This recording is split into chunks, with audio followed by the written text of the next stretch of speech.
Hello दोस्तों, कैसे हैं आप लोग। उम्मीद करते हैं कि ठंड में एकदम मस्त होंगे। तो आज आप लोगों के लिए जो कोऑर्डिनेट जियोमेट्री है, निर्देशांक ज्यामिति, यहाँ से ऑब्जेक्टिव में कम से कम 4 से 5 क्वेश्चन एग्जाम में पूछे जाते हैं।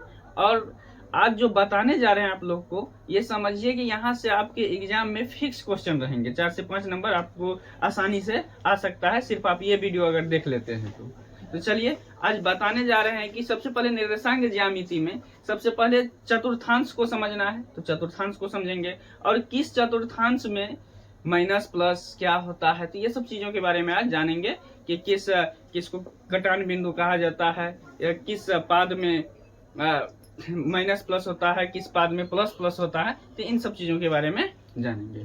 तो चलिए शुरुआत करते हैं। तो सबसे पहले चतुर्थांश के बारे में जानते हैं। किसके बारे में? चतुर्थांश के बारे में। तो देखिए, कोऑर्डिनेट ज्यामिति जो होता है, कोऑर्डिनेट ज्योमेट्री,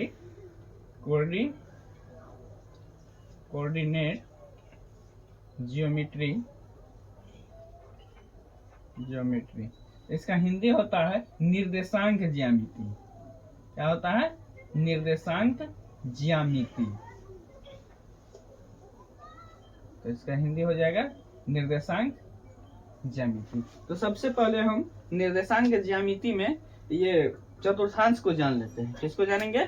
चतुर्थांश को। तो यहाँ पे देखिए, चतुर्थांश के बारे में जानेंगे। तो सबसे पहले हम एक डायग्राम बनाएंगे इस तरह से। तो यहाँ पे देखिए, यहाँ जो होता है इस जगह पे 0 होता है। क्या होता है? 0।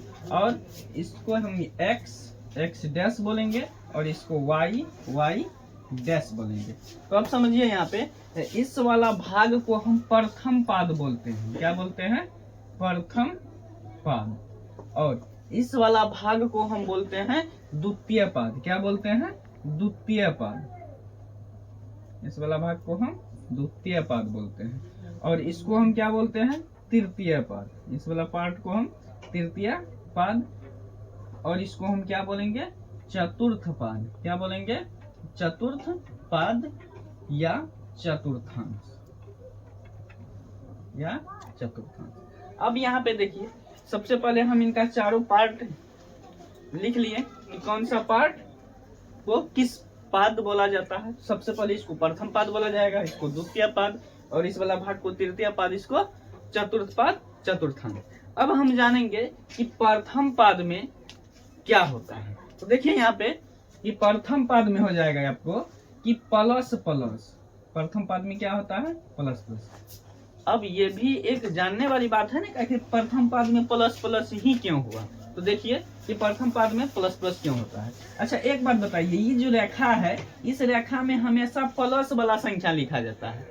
एक्स अक्ष का ई वाला रेखा में क्या लिखा जाता है? प्लस। और वाई वाला का इस वाला रेखा में क्या लिखा जाता है? प्लस। तो अब इसका प्लस मिलके ये क्या हुआ? दोनों का प्लस प्लस। अब देखिए, द्वितीय पाद में क्या हो जाएगा? द्वितीय पाद में होता है माइनस प्लस। अब यहाँ पे देखिए कि माइनस प्लस कैसे हुआ। अच्छा, यहाँ मूल बिंदु से अगर आपको बाईं ओर आना है तो ये एक्स अक्ष वाला क्या होता है? माइनस में। एक्स अक्ष वाला क्या होता है? लाइन माइनस में होता है। और वाई अक्ष वाला क्या होता है? प्लस में। तो इसीलिए ये क्या हो जाता है? Minus plus. अब यहाँ पे देखिए कि तृतीय पाद। अब तृतीय पाद में क्या होगा? तो तृतीय पाद में हो जाएगा आपको माइनस माइनस। अब यहाँ पे दोनों माइनस क्यों हुआ? क्योंकि देखिए, एक्स वाला लाइन क्या है? माइनस। फिर वाई वाला लाइन नीचे में आता है तो ये भी माइनस में लिखाता है, क्योंकि यहाँ पे जो भी संख्या लिखाता है माइनस में, और यहाँ पे भी जो भी संख्या लिखाता है वो किस में लिखाता है? माइनस में। तो इसीलिए दोनों इस पद में क्या होगा? तृतीय पद में दोनों चिन्ह माइनस में होगा। चलिए अब चतुर्थांश के बारे में जानते हैं। तो देखिए, चतुर्थांश में अब यहाँ पे देखिए, एक्स वाला लाइन में क्या है? होता है प्लस। क्या होता है? प्लस। और वाई वाला नीचे वाला लाइन में क्या होगा? माइनस। तो ये हो गया प्लस माइनस। अब ऐसे भी पूछा जाएगा कि प्रथम पाद में क्या होता है? Plus plus. द्वितीय पाद में माइनस प्लस। तृतीय पाद में माइनस माइनस। और चतुर्थ पाद में क्या होता है? आपको प्लस माइनस। अब यहाँ पे देखिए, क्वेश्चन इसको किस ढंग से पूछा जाता है। तो आपको क्वेश्चन ऐसे पूछेगा कि मान लेते हैं हम किस, जैसे सपोज कीजिए 2 और 4 किस पाद में है, किस पाद में है या किस चतुर्थांश में है, ऐसे क्वेश्चन पूछेगा किस पाद में है या किस चतुर्थांश में है। तो यहाँ पे हमको क्या देखना है, सिर्फ सिंबल देखना है, सिंबल मतलब चिन्ह देखना है। अब देखिए यहाँ पे पहले वाला में क्या है, माइनस, और दूसरा वाला में कोई चिन्ह नहीं तो प्लस। अब देखना है माइनस प्लस किसमें है, माइनस प्लस, यहाँ पे देखिए माइनस प्लस द्वितीय पाद में। तो ये किस पाद का है, तो द्वितीय पाद, क्या हो जाएगा, द्वितीय पाद, मतलब किस चतुर्थांश का है, तो द्वितीय। अब यहाँ पे देखिए सबसे इंपॉर्टेंट बात आप लोग को बताने जा रहे हैं कि x यहाँ देख लीजिए, x को, x से x तक दूरी को, यहाँ से यहाँ तक को हम इसको भुज कहते हैं, क्या कहते हैं, भुज। और y से y तक को हम क्या कहते हैं, इसको कोटि कहते हैं, क्या कहते हैं, कोटि कहते हैं। अब यहाँ पे देखिए इस लाइन, ये पूरे लाइन को हम क्या बोलेंगे, कोटि, क्या बोलेंगे, कोटि। और ये वाला लाइन को, x वाला लाइन को हम क्या बोलेंगे, भुज बोलेंगे, क्या बोलेंगे, भुज।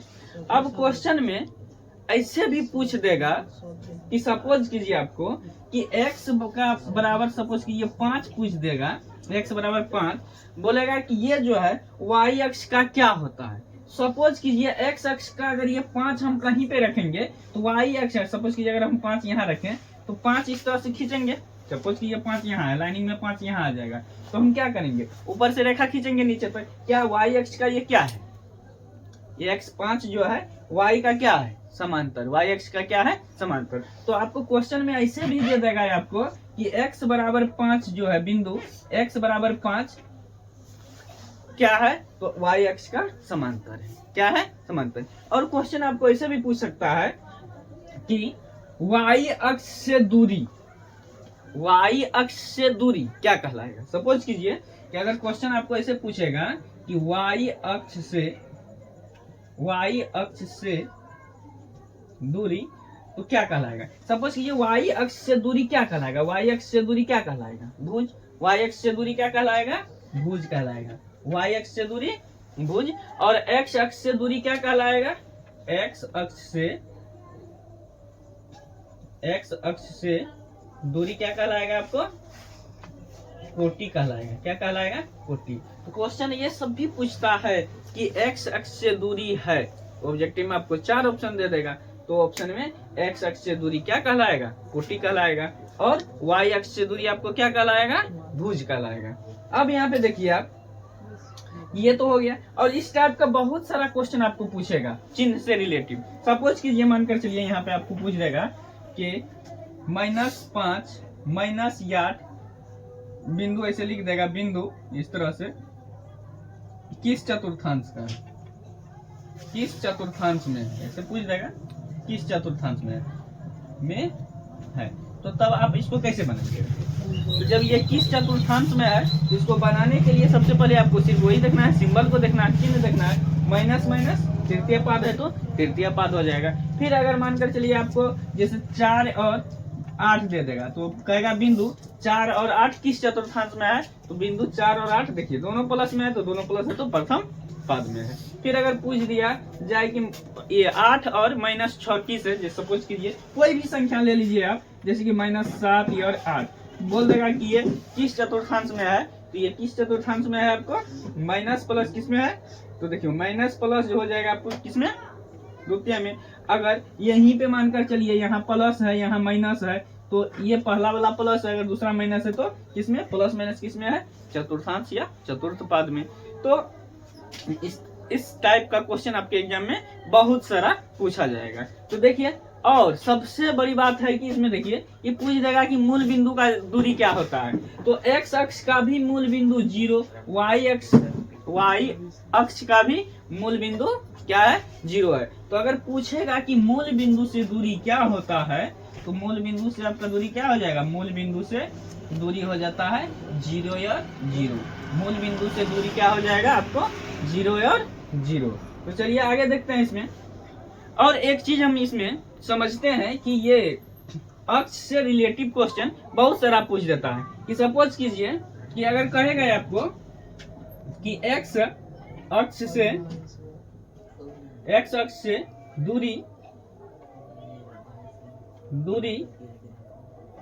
जैसे 5 है, तो एक्स अक्ष से दूरी 5 है, तो ये क्या कहलाएगा?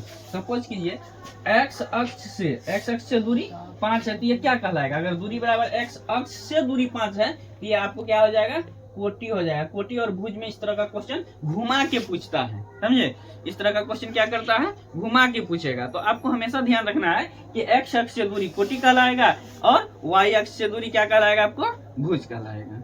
ठीक, तो यहाँ तक तो कहीं दिक्कत आपको नहीं है। तो इस टाइप का क्वेश्चन आपके एग्जाम में इसे यहाँ से घुमा के पूछता है। चतुर्थांश से रिलेटिव पूछेगा और कटान बिंदु से रिलेटिव पूछेगा और एक्सिस मतलब अक्ष से रिलेटिव क्वेश्चन पूछेगा।